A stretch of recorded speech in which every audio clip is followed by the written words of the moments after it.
Hello and welcome to The Gaggle, where we challenge and, if necessary, destroy media narratives. I'm George Szamuely, and today is, of course, Peter Lavelle, also host of RT's talk show Crosstalk. Well, it may be a presidential election in the United States, but the rest of the world continues in the same old way. In France, there's been an upsurge once again, unfortunately, of Islamic terrorism. Nowhere near on the horrific scale of 2015, nonetheless, certainly real. What has been unusual this time around is the outspokenness of the French president, Emmanuel Macron, who has spoken out explicitly about separatism, what he calls separatism among the Muslims of France, and particularly the tendency of Muslims living in France of essentially ignoring radical or democratic tradition of France and inculcating within their families the values of Islam. And as he put it, that it is unacceptable that on French soil anybody should be cultivating inequality between men and women, that anybody should be inculcating intolerance for speech, intolerance for other people's religious beliefs. And he said that if you want to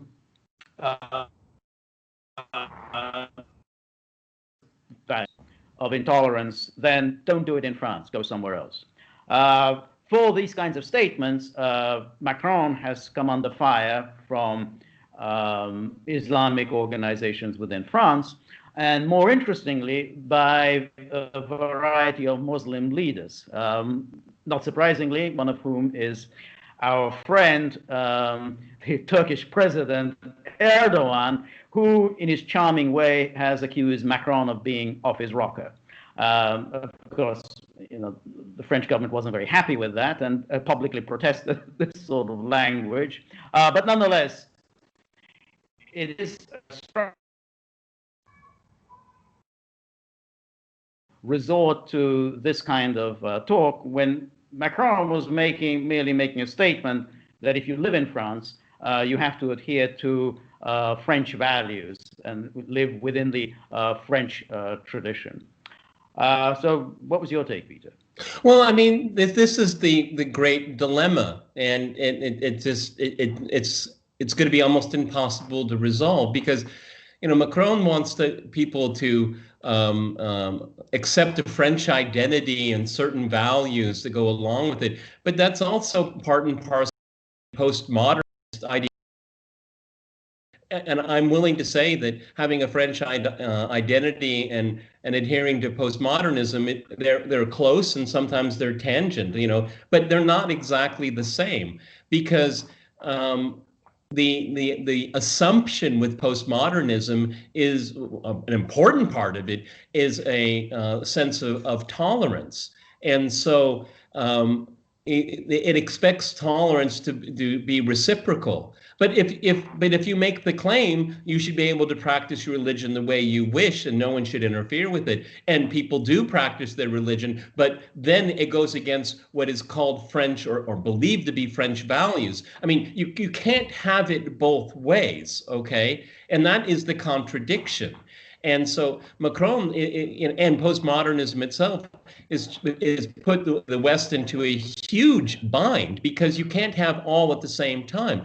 And I'll give you the best example of it. This is the West versus Islam. Well, what is the West? Is it a geographical thing? Is it a state of mind? How do you define that state of mind? But Islam, well, that's one thing that's pretty easy to define. It's a religion, okay?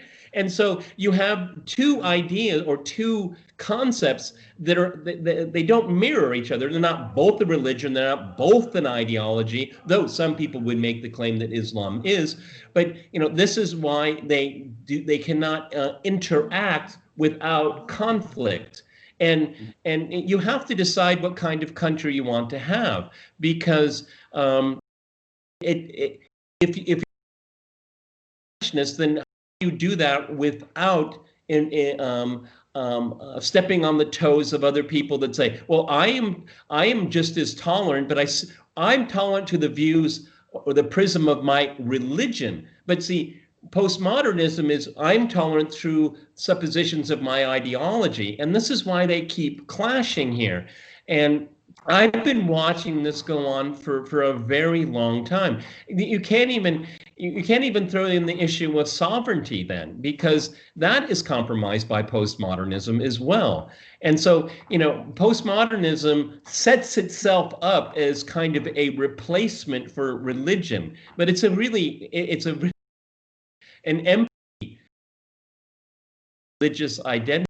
And basically postmodernism doesn't like religion. Let's just face it. Let's just say that, okay? And so you have such a large population that adheres to a religion as they understand it. This is where postmodernism is in a quandary, and I don't see a solution to it. Well, I think there's several problems with Macron's approach. First of all, the way he's sounding now is pretty much the way people like Orban been sounding for the past 5 years. Yet Orban was seen to be outside the pale. This is absolutely horrific and violating European values. But Orban was saying exactly the same thing as Macron is saying, which is there is no room here for people who do not accept our values. We have certain kind of European values that we adhere to, and if you don't share them, and Orban's view much that new immigrants, particularly from the Islamic world, don't share these values, then you're just going to have many problems down the road. And France is realizing that it has a huge problem on its hands with its very, very large Islamic population. The other thing is that while it's easy for us, living here in the West, basically a secular society, and feel quite superior to the Islam, which doesn't really recognize the separation of church and state. Exactly. We have our own icons that we dare not smash. It's not like Europe now today stands for freedom of speech and freedom of expression. I mean, in France, if you say deny some kind of a genocide, deny the Armenian genocide, deny the Holocaust, deny Srebrenica, you're going to prison. So we have our own sacred cows that we punish when they violate it. So it's easy to think, well, of course, we've gone beyond the sort of the era of religious piety. We don't execute people for blasphemy. No, you imprison people who violate your sacred cows. So we gotta be very careful that if we are going to adhere to secular values, then by God, let's really adhere to secular values. Yeah, but you're absolutely right, and the postmodernist ideology puts everything into boxes, okay? But for many Muslims, there is no separation, as you point out. It's all part of your life experience here. And so, what happens when you promote, as you just said, like freedom of speech and respect for the other sex, respecting different genders and all that. And then you're saying we're so tolerant about that. We want you to behave exactly the same way, which of course is a form of intolerance. Okay, and what happens is what France has done, and I would say in Europe in general, is that the tolerance. There's a misunderstanding of what tolerance is about. I'm not saying Muslims are intolerant. I mean, all. I don't care if you're a Sunni or a Shia or a Christian terrorist. They're all terrorists, okay? And I don't make a distinction there, okay? That's not the point. But telling people that you have to put different parts of your life and compartmentalize them, like, okay. They would say, but isn't that a violation of my human rights? Okay, that's why it keeps clashing, and I don't see it being resolved here. What happened is that postmodernism's sense of tolerance allows what they would say that is an assault on their own values, and that creates a contradiction in itself. So, I mean, Europe brought all of these problems upon themselves. Okay, I mean, here in where I live in Russia, we have a very large Muslim community, okay? You can walk the streets of Moscow, but you wouldn't know that. Why? Because there's a Russian tradition, it's called Ruski Mir, and that everyone recognizes the Orthodox Church as first among equals.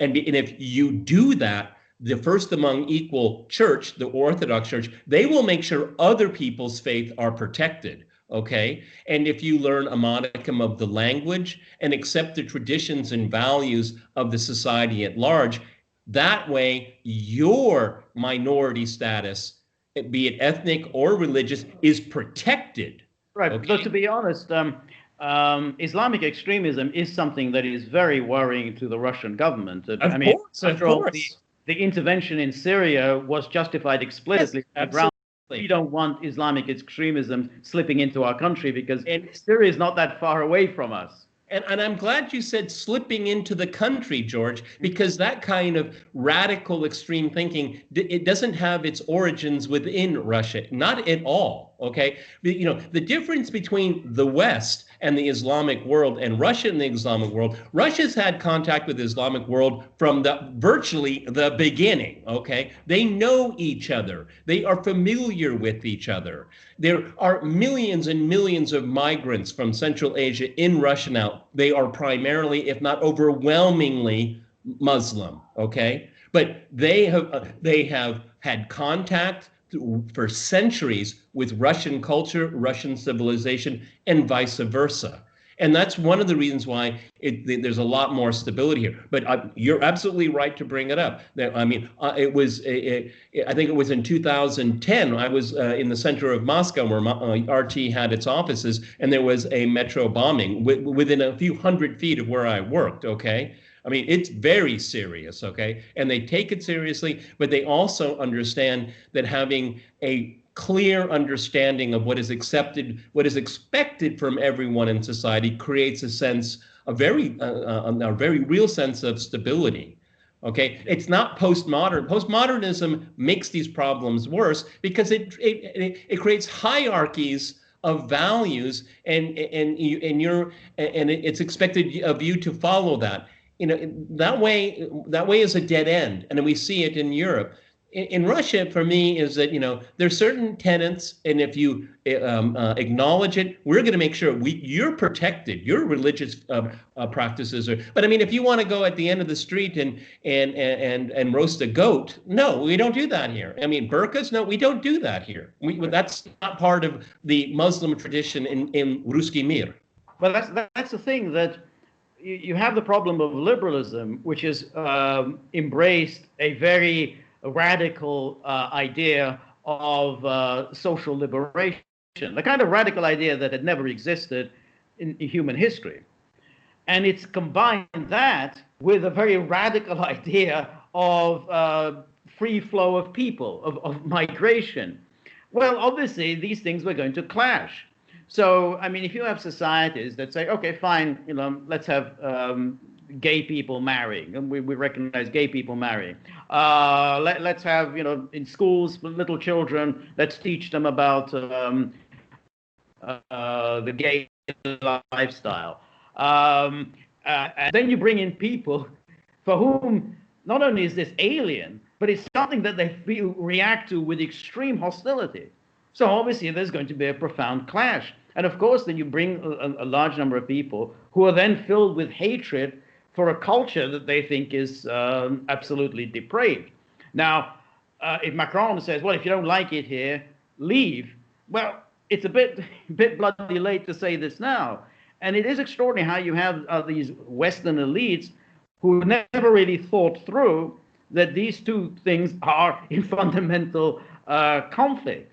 You know, you can't have a very radical idea of social liberation and let's bring in people from a completely different culture. Well, I mean, but say Macron probably would never say, if you don't like it here, you don't like our ways, you should go home. No, he probably wouldn't say that, and that's the problem here, because he says no, because our ideology tells us is that we can be tolerant of you, and you must be tolerant of us. But that means you have to be us, okay? And again, that's a contradiction in what tolerance is all about, okay? I mean, this ideology has just short-circuited itself because it's expecting everyone, well, deep down, you really want to be secular like us, because that's the highest stage of human condition, okay? You really want that, okay? And they pull their hair out trying to, but why don't they do that? Because, because they're not you and they don't want to be you, okay? They're not part of your experiment. That's exactly right. But incidentally, he did say that he actually said that that if you don't like it here, then practice your culture somewhere else, because there's no room for it here. Here in France, we're here to. And then that's an admission of failure, okay, of this ideology. Yeah. But what you're saying is very profound, because yes, we practice idea that mutual tolerance of religions. You're a Christian, you're an atheist, you're a Muslim, you're a Buddhist. We all tolerate each other. But then there's a sense of projection that they think the same thing. Oh yeah, sure. You're a Christian, I'm a Muslim. We tolerate each other. No. I mean, through human history, religions haven't exactly got on very well together. They don't accept that we tolerate each other easily. We all live in hierarchies, irrespective of what the postmodernists want to say. Everything is hierarchical to us. And for many people, if you were to ask them, what is your identity? Who are you? Many people would say, I'm a male. I am Catholic. I am Parisian. Okay, I mean, and you can go down the list, but you could ask a lot of people and say, "What is your identity?" I'm a Muslim first. Okay, and that's where it begins. That's their identity, and that's not a criticism. That's not a critique. That's an observation. Okay, but see, demanding, and again, postmodernism hates hierarchies, but when it deals with this, it is extremely hierarchical. Again, another contradiction of postmodernism. Yeah. No, that's exactly right. And so you now reach the point where they're completely at a loss as to what to do. Macron makes this statement, which is a reasonable statement, which is this is who we are. This is France. If you want to live in France, you have to accept what it means to be French. But of course, that is met with extreme hostility, not just on the part of many of these Muslim associations within France, but you can see that it's met with extreme hostility within the Muslim world. I mean, it's not just Erdogan who has condemned Macron. You had Imran Khan in Pakistan who has condemned him. So this is what has happened. That you have a statement by a French leader, and the whole of the Muslim world is up in arms. And I think that it's really very bad doing that, because I don't think Macron really said anything terrible. And it's just no good crying Islamophobia, racist, and so on. I think Islam does have a problem. I mean, this Islamic extremism is a problem which has to be addressed. Well, and just screaming Islamophobia just simply it doesn't suffice. Well, I mean, for me, and we can end on this point here, is that it's all about the postmodernism is all about the identity project, and for postmodernists, they believe that you can do it through a civic society where you have rules and protections, a few privileges, but fewer of those, and I think that is fundamentally wrong, because I think that the human condition in the modern world, your identity is not something that should be forced upon you. It is something that you live and experience. And this is what the West does. You look like this. You have this kind of education. You have this kind of work, and that means you're this kind of person. Well, maybe not. Okay, but it's so formalitic for them.